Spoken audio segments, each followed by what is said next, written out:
The worst part about it is that there was a viral post, a Facebook post from a guy, apparently a lot of folks in Jackson know that he's full of it, right?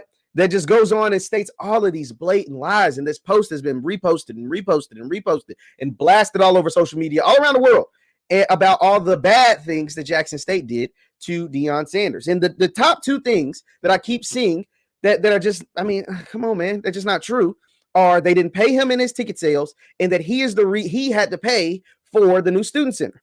And Jackson State fans, alumni, and supporters have been fighting back on this narrative this entire time. They've been like, man, to hell with that. That stuff ain't true. Y'all heard it on this show. I've had callers come on and state why that isn't true, right? And so all of that has been taking place. And so Prime went on Earn Your Leisure. Really good job on Earn Your Leisure, by the way, back in September, October-ish.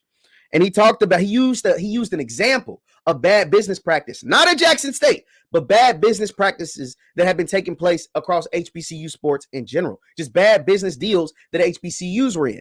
And he used an example. He just used an example about, like, if I'm supposed to get a certain amount of money after X amount of tickets are sold, well, I need to get my money. That was the example he made. And I watched the Earn Your Leisure thing live, and I was like, I didn't think none of it.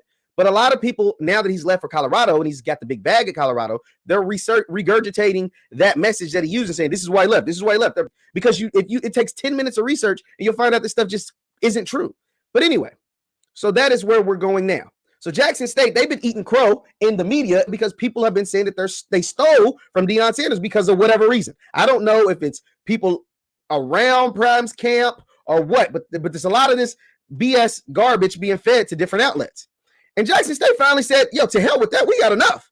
And this is a statement that has been put out by Jackson State University via the young reporter out of Jackson, Mississippi. He says, breaking, I reached out to Jackson State University regarding the recent rumors accusing them of withholding ticket revenue from Deion Sanders. And this was the school's response. Small thread, 1 of 5.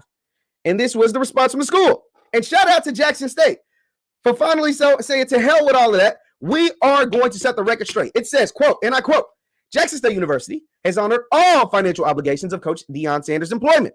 The video in question, which is the Earn Your Leisure video, was filmed on September 20th on our campus. Unfortunately, a seconds-long excerpt using a hypothetical example from an over 60-minute interview is being used out of context and circulated as fact. Meaning, you big goofballs, if y'all running with this hypothetical situation and using it as fact, you ought to be ashamed of yourself.